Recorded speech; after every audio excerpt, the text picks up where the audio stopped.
YouTube family, welcome to my channel. आप सभी का हमारे YouTube channel Reema stories of world में स्वागत है। उम्मीद करते हैं आप सभी बढ़िया होंगे। फ्रेंड्स, तो आ गई है आप सभी के लिए एक और नई मज़ेदार और जोरदार कहानी। तो कहानी शुरू करने से पहले अगर आपने हमारे चैनल को सब्सक्राइब नहीं किया है तो अभी कर ले और बेल आइकन दबाना बिल्कुल भी ना भूलें, ताकि हमारे हर न्यू वीडियो की नोटिफिकेशन आपके पास सबसे पहले पहुंचे। तो चलिए आपका ज़्यादा समय न लेते हुए कहानी शुरू करते हैं। गरीब ससुराल में अमीर बहू लाई दहेज। मीता अपने परिवार की बहुत अमीर थी।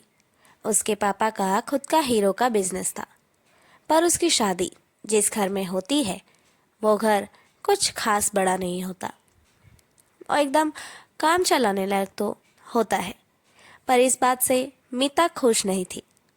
उसे बिल्कुल अच्छा नहीं लगता था कि उसका ससुराल गरीब है, पर वो इस बात से खुश थी कि उसके पापा ने उसे बहुत सारा दहेज दिया है। पर उसके दहेज का उसे बहुत घमंड था। हर चीज़ में बस यही जताती थी कि वो दहेज लेकर आई है। मीता की एक जेठानी थी और उसकी सास थी जो हमेशा उससे कहती थी कि थोड़ा बहुत घर का काम कर लो, थोड़ा बहुत हमारी मदद कर दो। लेकिन मीता एक ही जवाब देती थी, मेरे पापा ने इतना सारा दहेज इसलिए दिया है ताकि मैं यहाँ आऊँ और काम करूँ, मरूँ। मैं कोई काम नहीं करने वाली। उल्टा मीता हमेशा लोगों से ये उम्मीद करती थी कि उसे बेड पर ही चाय नाश्ता मिले। और मीता की सास और जेठानी बहुत भोली थी। वो नहीं चाहते थे कि घर में कलेश हो, इसलिए वो उसकी सारी बातें मानते थे। उसे नाश्ता खाना सब कुछ घर में ला कर दिया करते थे, यहाँ तक कि उसके कपड़े भी धोते थे। मीता खुद से एक काम नहीं करती थी। हर बात में बस यही कहती थी, मुझे ये खाना है, यही बना कर दो। अगर कोई मना करे तो कहती थी, मेरे पापा ने दहेज दिया है।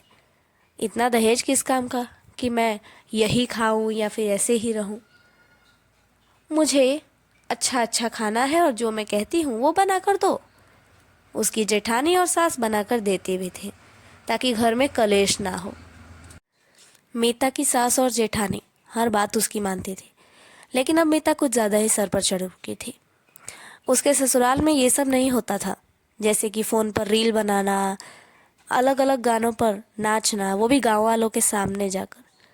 और वो बिना सर पर पल्लू लिए साड़ी पहनकर जाकर गांव में बीच बाजार में वीडियोस बना रही थी। सारे गांव वाले जानते थे कि ये किसके घर की बहू है। सब आकर घर पर ताना देने लगे। मीता की सास को और उसकी जेठानी को, उसके पति को, सभी को। उसके बाद सबको पता चला कि इसने किया क्या है। जब वो घर आती है तो उसकी जेठानी और सास उससे बात करती है, देखो हम लोग तुम्हारी हर बात इसलिए नहीं मान रहे क्योंकि तुमसे डरते हैं।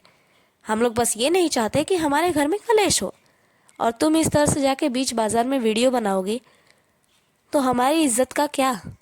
हमारी इज्जत जा रही है, ये सब मत करो। लेकिन मीता ने उल्टा जवाब दिया, आप लोगों की इज्जत से मुझे क्या?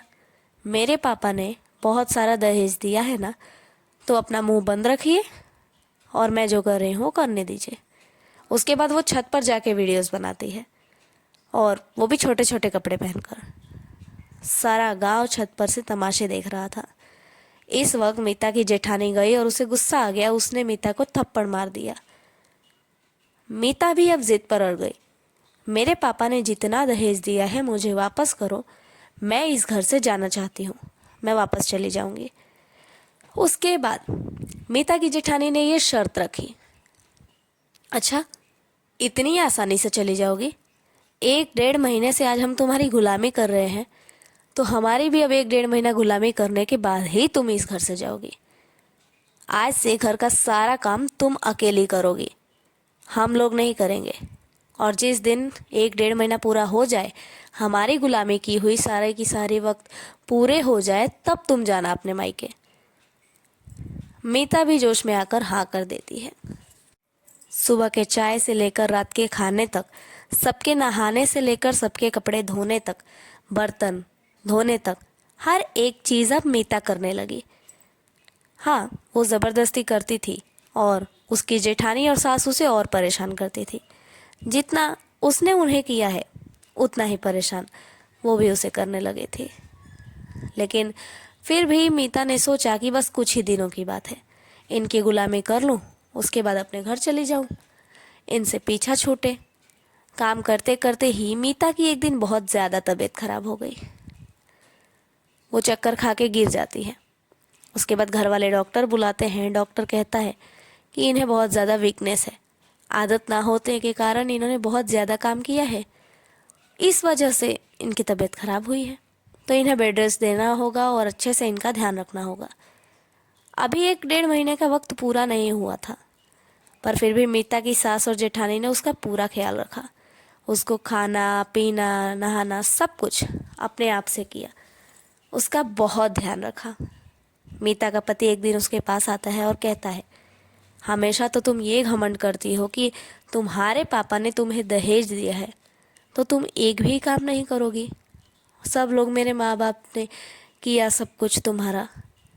आज जब तुम बीमार पड़ी तो क्या तुम्हारे पापा के दिए हुए दहेज ने आकर तुम्हें ठीक किया, या फिर मेरे ही घर वालों ने तुम्हें खिला पिला कर तुम्हें इतना अच्छा कर रहे हैं? बोलो, तुम्हें इस बात का एहसास नहीं होगा, और जब होगा तब बहुत देर हो जाएगी। खैर, तुम्हारा वक्त आने वाला है 2 दिन बाद, अपने मायके जाने की तैयारी कर लो। ये सब सुनकर मीता को भी सब बुरा लगता है और उसे एहसास होता है कि उसने कितनी गलती की अपने पापा के दहेज का घमंड दिखाकर। वो अपनी सास और जेठानी के पास जाती है और उनसे बहुत रो रो कर माफ़ी मांगती है और कहती है कि उसे कहीं नहीं जाना, जैसे जो कहेगा सब वो करेगी, घर में बिल्कुल बहू की तरह रहेगी, नचनिया बनकर नहीं, बस उसे इस घर पे रहने दे। मीता की सास और जेठानी बहुत अच्छी थी। उन लोगों ने उसे माफ़ कर दिया और सब कुछ ठीक करके उसे घर में रख लिया, और अब वो भी एकदम अच्छे से रहने लगी थी। तो फ्रेंड्स, ये थी हमारी आज की कहानी। आप सभी को कहानी कैसी लगी ये कमेंट बॉक्स में ज़रूर बताइए, और कहानी अच्छी लगी हो तो ज़्यादा से ज़्यादा शेयर ज़रूर करें। Thank you.